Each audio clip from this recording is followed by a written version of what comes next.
Welcome to the San Diego Comic-Con panel discussion for the Netflix smash hit Lucifer. Today we've got the pleasure of speaking with Tom Ellis, Ildy Modrovich, and Joe Henderson. But before we bring them in, let me introduce myself. My name is Luke Cook. You might recognize me from The Chilling Adventures of Sabrina, where I played Lucifer Morningstar to much critical acclaim. For instance, not to make this about me, but listen to this sterling review from the renowned Instagram critic Proud Mum69, who commented, "Tom Ellis is a much better Lucifer than you. He's more handsome and has a better." So let's bring him in. The man whose shadow I'm destined to live in forever. Tom, how are you, mate? I'm very well, thank you. Very well indeed. Nice to meet you, Luke. You too. Love the hat. Thanks for sharing my Instagram handle with everybody. We hold a lot in common, you and me. You can see our bare on Instagram whenever anybody wants to, on-demand streaming. The fans want to know, I want to know, what are you squatting nowadays? What am I squatting? Yeah, like what weight? Well, I've got slightly dodgy knees, so not too heavy, buddy. Well, but, everything's no one really wants to see my streaming, to be honest. I think you'd be surprised. Look, everything's working in that department, mate. Let's bring in our executive producers, the brains and the holders of all secrets for season 6, Ildy Modrovich and Joe Henderson. Welcome. Hello. Hey. So I've just gotten through season 5B. This show is on song. I think it's never been funnier. It's never been more campy in the best way possible, and it's never been more moving. How does it feel watching it back? Awesome. It's been a year and a half since we shot it, and so I was able to watch it as a viewer in its own way, even though obviously we were intimately involved. It's so rewarding because we've been sitting on this story and this journey for so long, and to finally have been able to share it with everyone and see everyone's reactions and just revel in how well it turned out and the incredible performances that were on the screen. It's been wonderful. Great. Ildy, any favorite parts for you watching it back? Oh my gosh. I have to I've watched that final song in the musical probably like 5 times since, and that's a lot since I've watched it already 50 times. Yep. So I love that final moment between Tom and Dennis. I just think it's perfect. I have to agree. I mean, not that I'm going to make my favorite musical moment was I Dreamed a Dream. You know, the tenor of Tom and the deep booming bass of Dennis Haysbert, just beautiful. I have to ask, how could you kill Dan? He had it coming. I'm gonna say it here and now. Tom's idea. Yeah, Tom hates Kevin Alejandro. Is the truth. Yeah. Just put it on Tom. We didn't want to. We were like, all right, if you insist. It's not a secret, Luke, that like when we were initially doing season 5, we all believed that this was the final season of Lucifer. So there was an element of that in the killing of Dan when it first came up. Oh, I see. And on top of that, Kevin Alejandro actually pitched us him dying because he was like, it's the last season. And, you know, everyone has grown to surprisingly love this character. So, and we were in early goings, and that sort of stuck with us as we went. And so it's Kevin's fault, really. Yeah, he was like, I want to go out in a fiery blaze of glory. We're like, okay. Yeah. And he did. And the way that his character is shifted in particular, like he's kind of that grumpy cop in season 1, and he's become this lovable teddy bear in these last few seasons. He's a joy.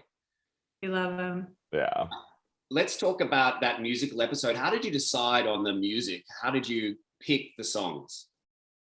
Just God put a bunch of songs in a bag and just no, we broke the story first, and there were a couple songs we knew we wanted to use. Like we knew we'd have a crime scene, and we knew we wanted to use Queen's Another One Bites the Dust because it was just perfect.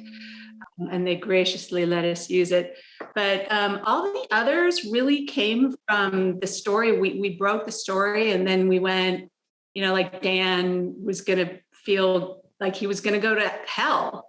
And so I literally Googled songs going to hell, like,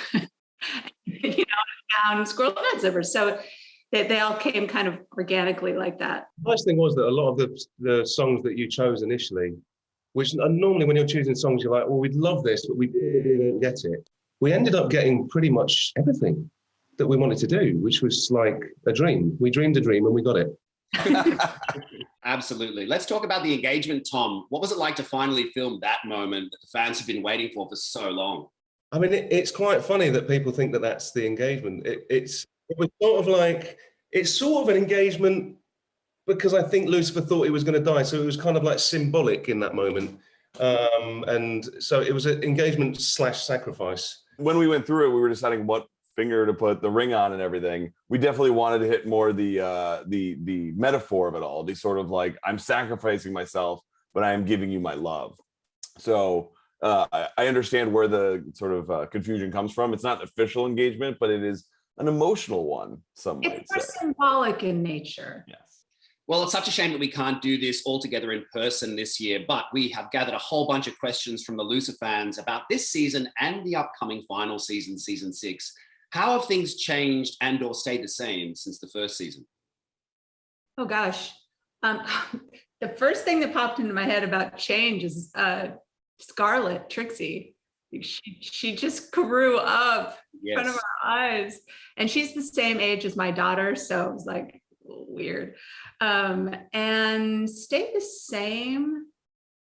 I mean, the chemistry between the cast.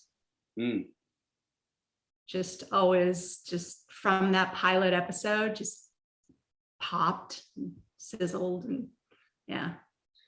I don't know the ins and outs of the relationships on set. However, you can tell through the screen that you all love each other and that you're having so much fun as you do it. Thank you. Yeah. They're great actors. It's really, I mean, we lucked out as a group of people, basically, because, you know, if you do these journeys with people, you really, really hope that there's people that you can get on with. And it's been a strange journey, this show, because it hasn't been like seamless, and it's not been the usual route of a show that goes 6 seasons. So we've kind of like been through a lot together. And, you know, even when we first started, the show was in LA and then got moved to Vancouver. So that was quite a galvanizing moment for all of us, really, because we only had each other. So to have that for the first couple of seasons and then bring it back to LA and it was the foundation of, you know, of the success of the show, I think, just the fact that we really wanted to work with each other and for each other. Love that. I love that. Tom, what was your favorite set to shoot in? Oh, the penthouse, without a doubt. I love that set. I just feel like I've had a lot of magical moments on that set. And the one with Dennis being one of them, actually, with that night that we did I Dreamed a Dream was just it was a weirdly sort of magical, emotional night. And it will live with me forever, that. The entire crew was crying after those performances, and yeah. And the many writers who gathered to watch the performance on set. So did you have to send any writers away? It's like, guys, this is a closed set, okay? Head off. No, you couldn't hold them back if you tried. Like everyone was there to see it, and there was not a dry eye. It was beautiful. I'll tell you what was weird. My elder sister was visiting that day. Right. And she's never seen me on set before. And she came, she sat and watched it all. And at the end of it, she went, "Do you know what's really weird? Like Dennis, like feels like it's your dad. I mean, it really feels like it's your dad." And I was like, "I know." No, the chemistry between you two was so perfect. It's so like the way that God brought out Lucifer's petulant side, but you could tell that you two were cracking up mid-take. Were you? Yeah, I mean, listen, I loved every second of working with Dennis, but he has this quality about him where and also he's 6'5". You know, me and DB are used to looking down at the rest of the actors. And for the first time ever, we were both like little boys looking up at our dad, and he's a huge presence. And that just, I mean, it really helped everything, to be honest. Tom, how did you prepare for the musical episode? Are you a musical theater man? Well, here's the thing. I love music. I've never done musical theatre, but that's mainly because you're sort of forced to make a choice. If you go to drama school here, you like either do straight acting or you do musical theatre. And I did the straight acting, and so lost music in my life for quite a bit of time. And it was this show that brought music back for me and has like made me fall in love with singing again. So by the time we got around to doing the musical episode, I mean, I felt like I'd won a competition every day I went to work. It was like, this is ridiculous. I get to sing and dance with all these people every day. I know, and they're not easy songs to sing. No, but you know, it was a lovely challenge, and the fact we were all doing it together as well. It was really a kind of like infectious energy about everyone during that time. Yeah. Sure. Tom, who would you have wanted to play other than your character? Oh my gosh. Trixie, Yeah, exactly. If she was a hooker. I think I mean, it would have been a lot of fun probably playing DB's part, playing the Menadil. But I think also Maze, just because of all the stuff you get to do. With those knives? For sure. Yeah. Ildy, if you had to choose a character to play, who would you play? oh my gosh. I mean, I feel like I'm most like Ella, just in general. I feel like she's kind of my spirit animal. We talk a lot and wear stupid t-shirts and yeah. and love bad boys. Well, There it is. Joe, if you had to be stuck on a desert island with a character, which one would it be? Definitely Lucifer, but because for one, he'd have a flask, so we get drunk together. True. And then he could just pop his wings and we could fly off. So that's just a win. I have to ask, especially to the producers, do you ever see and pay attention to what the fans are saying online? And then do you shift, or are you stubborn? Like, it's like, we're going to do this. And then seeing the fans, do they ever sway you? I mean, me, yes, they do. I do pay attention. I mean, not to the haters. I'm not going to dial into that, but although we don't have that many haters, it's very nice. Yeah, but I do. We've done some things that they've suggested. Actually, we'll read the comments, we'll take them to heart, but it's always a game of giving the fans what they need and not necessarily what they want.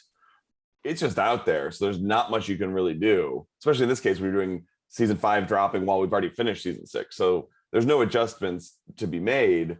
And I think it's a good thing, but I think it's like, to Ildy's point, I like knowing what people react to and what they aren't. I like learning from that and trying to adjust when I feel like it's not the tail wagging the dog. Well, speaking of the Lucifer fans, now we're all here because we're curious about the 6th and final season of Lucifer. Well, we do have some surprises in store for the loyal Lucifer fans. Netflix has heard your cries, and there are now Lucifer profile icons so that you can personalize your Netflix profile at home. You can be a Chloe or a Lucifer or an Ella. I'm sure my wife is going to switch mine to Tom's just to spite me. And today, the Lucifer fans went on a hunt online to try and figure out the season 6 premiere date. Well, we're about to share that with you right now, San Diego Comic-Con. Take a look at this video. Working my fingers down to the bone. I've been building my kingdom up on my own. Got a destiny, baby, in a set in stone. Look at me now. Can I get a witness?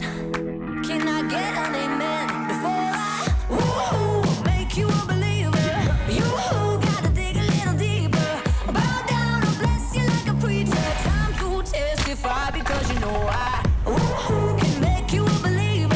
You best be following the leader. If you don't know, then I'm a teacher. Time to testify, I'm making you mine.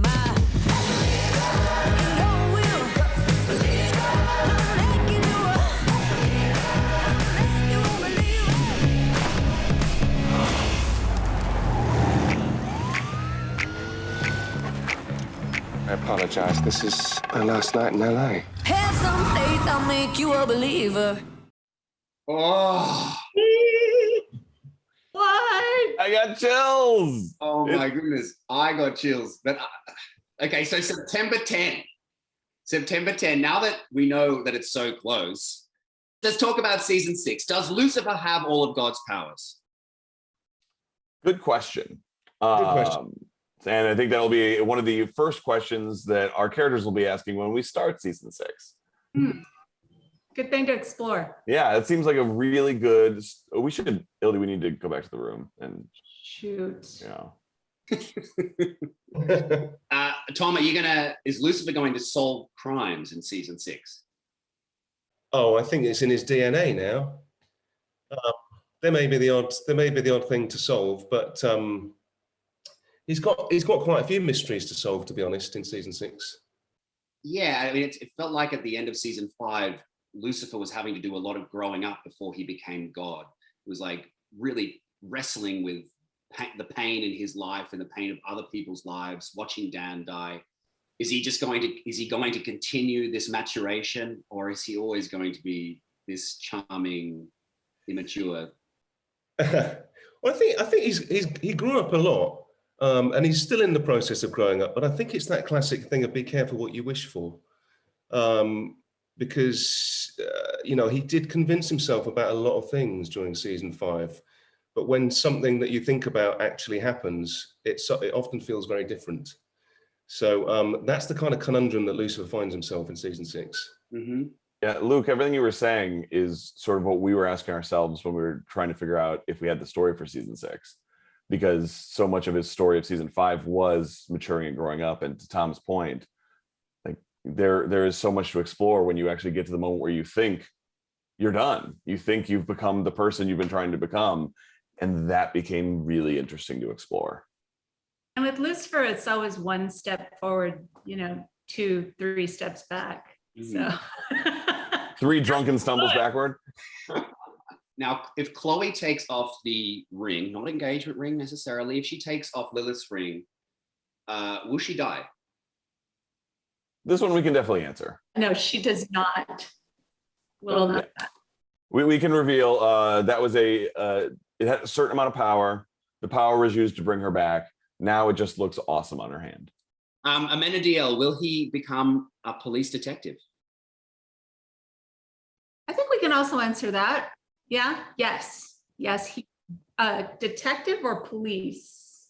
Police detective. He will join the LAPD. Okay.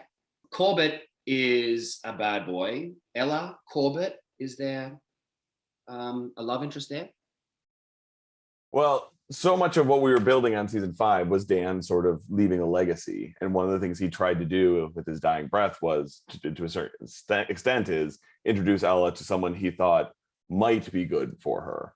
And that is definitely something we will explore in season 6, the legacy of that gesture from Dan. And Scott Porter's so much fun. So fun. What are the chances that he would, also be a serial killer? Like, very, very slim. Right? And is Ella going to learn the truth about Lucifer? That is a very interesting question. I mean, she's certainly one of our. Is she the only character who hasn't worked it out yet? Yep. So I don't know. I mean, I don't know what to say about that. She's the only one who hasn't worked it out yet, and it's the final season. So you work it out. Yeah, we really should have thought about it. Yeah. Well, here's what I will say too to that. She's our character of faith. And one of the reasons that we've kept her from knowing is because there is that question, does she need to know? Because she knows deep down in her heart. And that is, that sounds like a cool story to explore. What's next for Michael? Well, Michael, because Lucifer showed him his good grace and decided not to do what he should have done, which is kill him, he sent him where people should go to think about what they've done. And so Michael's spending time in time out, should we say. Would that be purgatory? No. What do you think about that? It's got purgatory attached to it. He's a barista at Starbucks. So yeah. Exactly. Tom, you must, it looks like you're having so much fun playing Michael and Lucifer, but is there an element where it's like, this is too much work, I can't do everything here? I mean, I did have a lot of fun doing the family dinner episode. Joe's episode was it was both exhilarating, exhausting, and kind of like just the most insane kind of work rate that I've ever had to do, you know, be involved in something really, because we don't have an awful lot of time to shoot Lucifer. So when doing something like that, it wasn't like, oh, I'll spend a day as Lucifer and then I'll spend a day as Michael. It was like, gotta be Lucifer, and then run off to the side of the stage and get changed. And that's why Michael's hair is basically Lucifer's quiff, just like this, because I'm like, oh, and it's Michael. Yeah. It was a bonkers idea that Joe and Ildy floated to me at the beginning of season 5 when we were going to do season 5, and I thought, it's the final season. Yes, let's do it. Yeah, right. Any Easter eggs that fans should look out for in season 6? Ooh. Well, you got a little flash of it there in the clip, actually. Yep. Yeah. A dear friend of mine, Mr. Matt Corby, comes back to remind us how the whole show started in the first place, basically. That's one of the Easter eggs. What else have we got? We actually have another familiar face that shows up at one point from a favorite episode, a favorite guest star. Yeah, it's funny. We really thought we had hit all of our Easter eggs in season 5. And again, it's so telling of when you sort of step back and figure out where you are. We're like, oh, we hadn't gotten back to our police officer who pulled Lucifer over. Like, we started to like have that new, fresh perspective, and we found one character who we'd never seen. We found one character who we've talked about but had never seen. Oh, right. Oh. Hey. This is such a cryptic conversation. It's really difficult. I know we spoil a lot in our trailers, and we like to do that because we like everyone talking, but this is the final season, so we're trying to keep our hands really close to the vest, because this is like the last year that we have secrets. This is the last year we can surprise people, and the fact that this is dropping so wonderfully early, you know, like we know you guys were so impatient for 5B in the way that I would have been if I was a fan. And so I'm thrilled that season 6 is coming out so soon, so that people will be able to watch it as soon as possible so they can see everything. But at the same time, I want to keep all my secrets. I know, I can't believe some things have not gotten out. It's very exciting. Yeah. Well, that seems like a great place to wrap up. Tom, Ildy, Joe, thank you so much for chatting with me. It's been a blast. Thank you, Luke. I also want to say thanks to the Lucifer fans, and thank you to San Diego Comic-Con. The final season of Lucifer drops on September 10 globally, only on Netflix. See you next time.